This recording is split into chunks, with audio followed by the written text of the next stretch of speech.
이번 시간에는 구름과 강수에서 네 번째로 상대 습도에 대해서 알아보고 여섯 번째로 강수에 대해서 알아볼 거예요. 다섯 번째는 양이 굉장히 많아서 다음 파트로 넘겼습니다. 첫 번째로 습도에 대해서 살펴보면 습도는 보통 상대 습도를 지칭합니다.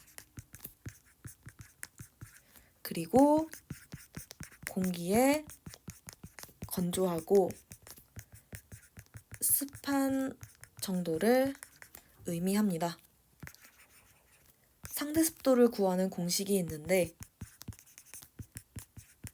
퍼센트로 나타냅니다. 현재 기온의 포화 수증기량이 분모에 오는데 단위는 그램 퍼 킬로그램입니다. 분자에는 현재 공기 중의 실제 수증기량이 오는데 역시 단위는 그램 퍼 킬로그램이에요. 여기에 곱하기 100을 하면 상대 습도가 최종적으로 계산이 됩니다. 이렇게 글로만 보면 이해가 어려워서 그래프를 통해서 이해를 하는 게 훨씬 수월해요. X축은 기온, Y축은 수증기량이에요. 단위는 그램 퍼 킬로그램입니다. 이렇게 포화,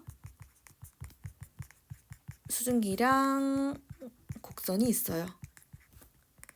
여기를 A, 여기를 B라고 할게요.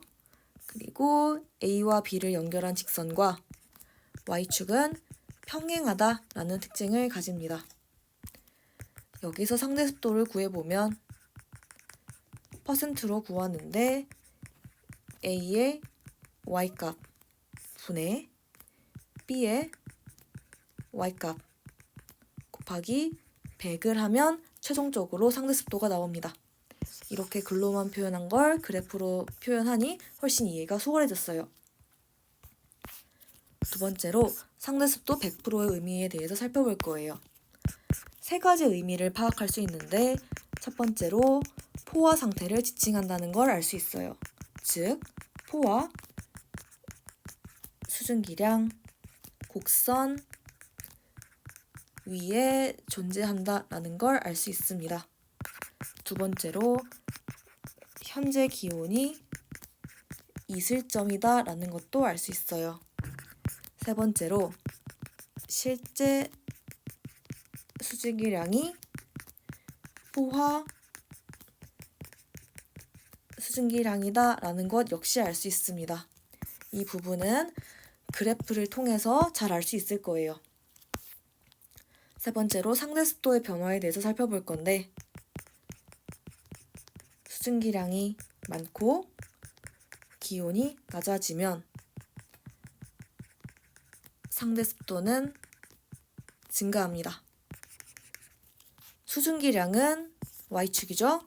그래서 Y축을 변화시킨 거고 기온은 X축이에요. 그래서 X축을 변화시켰어요. 수증기량을 증가시키면 상대 습도가 점점 증가할 거고 기온을 낮추면 차지하는 비율이 증가할 거니까 상대 습도가 증가할 거예요. 그래서 위로 올리든 왼쪽으로 가든 해서 상대 습도를 증가시킬 수 있습니다. 네 번째로 맑은 날일 때 하루 동안 기온, 상대 습도, 이슬점 어떻게 변하는지 살펴볼 거예요. 그래프부터 그려볼게요. 이렇게 그릴 수 있는데 여기가 0시, 여기가 12시, 여기가 24시라고 할게요. 상대 습도를 그려보면 이렇게 그려집니다. 기온을 그려보면 이렇게 그려져요. 이슬점을 그려보면 이렇게 그려집니다. 왜 이렇게 그려지는지 설명을 드리면 일단 기온, 상대 습도는 대체로 반대로 변화합니다. 일단 이 부분은 받아들여 주시면 돼요. 측정을 해봤더니 반대 방향으로 변화하더라 라는 건 받아들여 주시면 되는데 이슬점은 이해를 해야 되고 이유가 있어요. 이슬점은 거의 일정하거든요. 왜 일정한지 살펴보면 하루 동안 공기 중에 포함된 순기량이 거의 일정하기 때문이에요. 그래서 이슬점은 이러한 이유를 받아들여 주시면 되고, 이해하고 받아들여 주시면 되고, 이렇게 반대로 변화하는 거는 그냥 받아들여 주시면 됩니다. 딱히 이유는 지금 설명을 드리기가 힘들기도 하고, 이제 이 부분에 대한 이유는 크게 나오지 않으니 이거는 그냥 받아들여 주시고, 이거는 이해하고 받아들여 주시면 돼요. 그래서 네 번째 파트 상대 습도를 마무리했어요. 그러면 여섯 번째로 넘어갈게요. 첫 번째로 강수에 대해서 살펴볼 건데, 강수는 구름에서 지표로 떨어지는 비 또는 눈을 지칭합니다. 구름 입자가 빗방울로 성장해야 비나 눈이 내린다는 특징을 가져요. 그리고 입자 크기를 비교해 볼 건데, 구름 입자는 지름이 0.02mm로 가장 작고, 그 다음에 안개 입자가 작습니다. 지름이 0.2mm예요. 그 다음에 빗방울이 있어요. 빗방울은 지름이 2mm예요. 이렇게 되는데, 이 숫자들은 내신을 대비한다면 외우셔야 되겠지만 지금 개요를 본다고 하면 아 그렇구나 하고 넘어가 주시면 돼요. 이 경향성은 내신 대비할 때만 외워주시면 됩니다. 두 번째로 강수 이론에 대해서 살펴볼 건데, 병합설과 빙정설이 있어요. 이 두 개를 표로 정리를 해볼게요. 첫 번째로 지역을 비교해 볼 거예요. 병합설, 빙정설이 있습니다. 병합설은 저위도에서 발생을 해요. 열대지방이에요. 반면에 빙정설은 중위도, 고위도 지방에서 발생해요. 상대적으로 병합설에 비해서 높은 미도에서 발생합니다.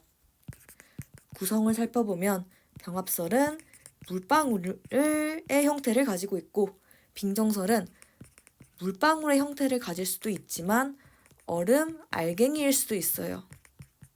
당연하겠죠? 위도가 더 높으니까 온도가 더 낮아서 얼음 알갱이일 가능성도 있는 거예요. 그러면 이렇게 어떻게 구성이 이루어지는지 과정을 살펴볼게요. 병합설은 작은 물방울이 합쳐져서 큰 물방울이 생성이 됩니다. 그러면 온도가 높은 비가 생성이 돼요. 반면에 빙정설은 얼음 알갱이에 수증기가 달라붙어서 커지면 눈이 생성이 돼요. 여기서 멈출 수도 있고, 눈이 내리다가 녹으면 온도가 낮은 비가 생성이 될 수도 있어요. 온도가 차이가 있죠? 온도가 높은 거, 온도가 낮은 거 차이가 있습니다. 그리고 빙정설은 여기까지만 되면 눈이 생성되는 거고, 여기까지 가면 비가 생성돼요. 즉 온도에 따라서 눈이 생성될 수도 있고 비가 생성될 수도 있다. 이런 차이점을 가지고 있습니다. 여기까지 해서 마무리를 할 건데, 제가 추가적으로 언급을 할 부분이 있는데, 이 완자 교재에 페이지 74페이지에 포화 수증기량 곡선을 해석하는 예제들이 굉장히 많아요. 해설도 다 달려있더라고요. 그래서 이거 풀어보는 거 추천을 드립니다. 답이 나와 있지만 본인이 스스로 답을 내는 과정을 연습을 해보시는 걸 추천을 드릴게요. 그러면 여기서 네 번째, 여섯 번째 파트를 마무리하도록 하겠습니다.